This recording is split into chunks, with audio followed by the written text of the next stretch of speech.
Okay, I am going to begin talking about the general principle of how you would find the current and the voltage associated with, the current through, I should say, and the voltage across, associated with individual resistors that happen to lie in a network of resistors that are in a combination of parallel and series arrangements in a circuit. Pretty much the first step of what you're going to do is determine the equivalent resistance of that network. You're pretty much likely going to have to do that on the way to finding these currents and voltages. So that's going to be the first step. And then what you're going to be doing is then unwrapping this and bringing it back to the original network of resistors. And at each step along the way, evaluating the currents and voltages associated with different subsets of combinations of that network of resistors. That's a really general statement that I'll make, but that might help you see how I approach some example problems where I do this. Okay, I'm going to begin thinking about this network right here that has the 60 ohm, a 50 ohm, 30, and another 50 ohm resistor. Now I may look at this and say, oh my gosh, what do I do? But you can redraw this so that it's something that makes more sense to you. And hopefully this picture down here makes a little bit more sense. It's the same circuit, notice, but I compressed the connections on both sides of the 30 ohm and the 60 ohm resistor and the two 50 ohm resistors. Notice that now you can see clearly that it's a 60 and a 30 in parallel and two 50s in parallel. 60 and 30 in parallel, if you use the parallel resistance formula, you get that that's 20 ohms. And two 50 ohm resistors in parallel, if you use the parallel resistance formula, you'll see it's 25 ohms. And so it's a series resistance of a 20 and a 25 ohm resistor and an R equivalent of 45 ohms. So this is just one example of how you can simplify to get the equivalent resistance. Now let's work our way back, put a voltage in here, and see what currents and voltages we can expect both through and across each of these resistors. Okay, from the last little segment, you see that you can simplify this circuit as I just showed you, that the 30 and the 60 ohm resistors that are in parallel, these two here, the equivalent resistance of that parallel network, remember, is 20 ohms. And then this set of resistors here, the two 50 ohm resistors, is 25 ohms. And the series combination of the 20 ohm and the 25 ohm resistors is 45 ohms.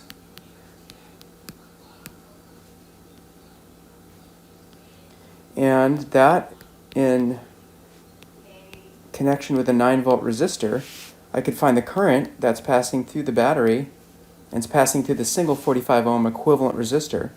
It's going to be equal to the voltage divided by the resistance of the circuit. That's going to be 9 divided by 45, and that's going to be in amperes. Now 9 happens to be 1/5 of 45. You type it into your calculator, you'll get that that is 0.2 amperes. That's what the current is, if you like, passing out of the battery there, or here, same thing. All right, so that's the first step.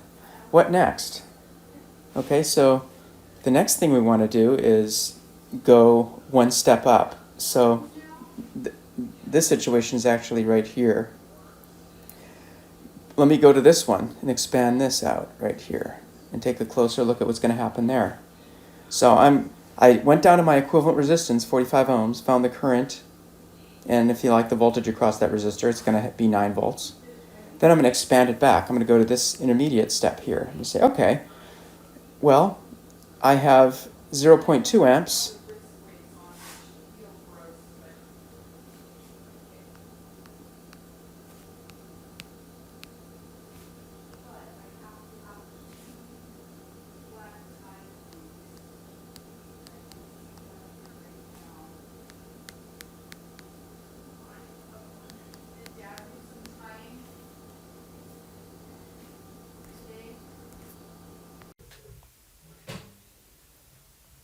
Okay, so here I have 0.2 amps flowing through both sets of resistors. So this resistor is going to have 0.2 amps flowing across it, flowing through it, I'm sorry.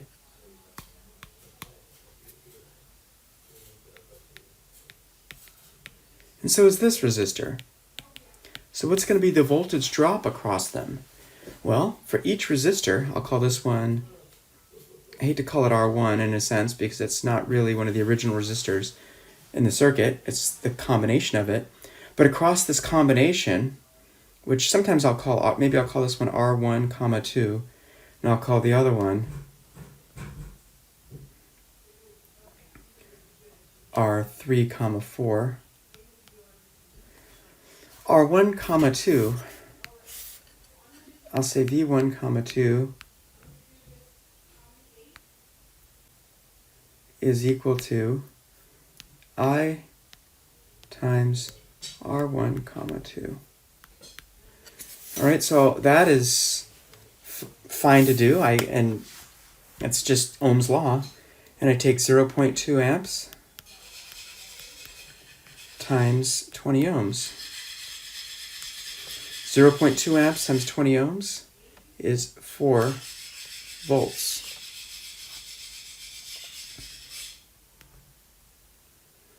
Make that a cleaner 4.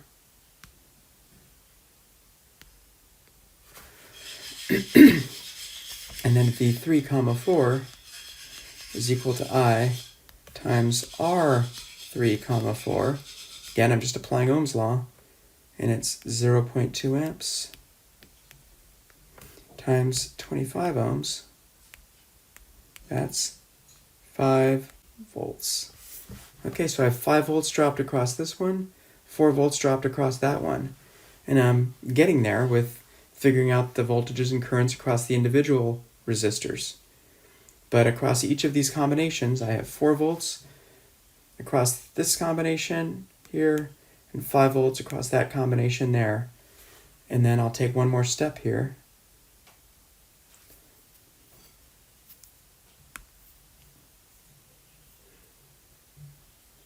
And I will draw what each of these circuits is. This is R1, comma 2. It's a 60 ohm and a 30 ohm resistor. This one here is 250 ohms.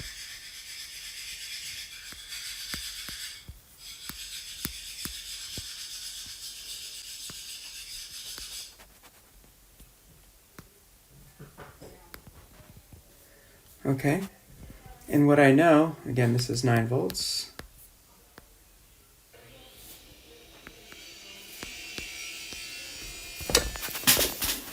So what I know is that across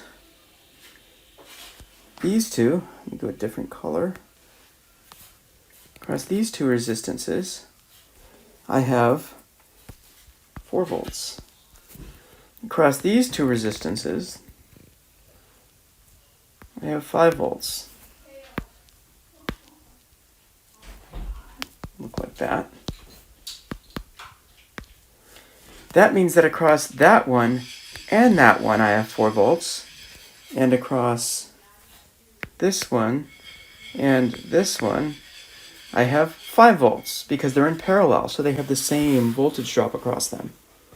So that means I can find, if this one's, I'll call this one here R1, I'll call this one R2, I'll call this one R3, I'll call that one R4. That means I can find the currents through them too. So I can say V1, which is the voltage across R1, that's 4 volts. So I've found the voltage across R1 because it's the same as the voltage across R1 too, because they're both in parallel. Similarly, V2 is 4 volts. V3 is 5 volts.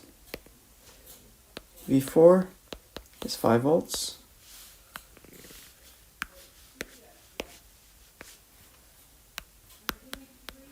Create a little column there.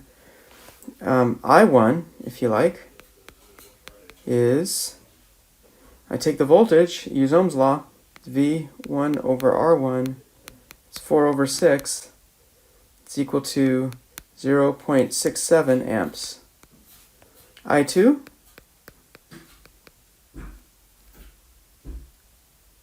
Whoop, it should not, sorry, that's 60. Let me erase that. Little mistake. 4 over 60 is 0.067 amps. I2 similarly is 4 over 30, which is twice that. So I guess that comes out to 0.134 amps.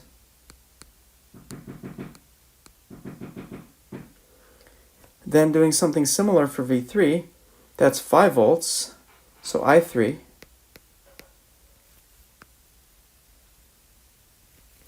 is 5 volts over 50 ohms. It's equal to 0.1 amp. Similarly, V4 is also going to be 0.1 amp because R4 is the same resistance as R3.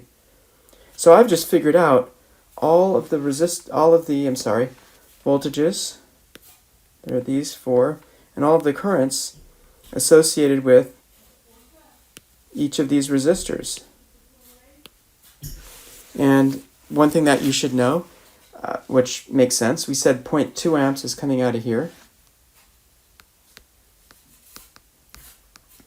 That means the current is breaking off into two values, 0.067 in this case, and up here, and 0.134 here. If you add those together, you should get the 0.2 amps. And then they come together again, then they break apart again, and you get 0.1 amps going up and 0.1 amps going down. Add those together, you get 0.2 amps again.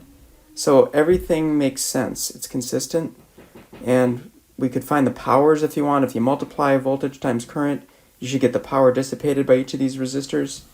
We've gotten it all taken care of. This is an example of how to do this analysis on a combined parallel series circuit.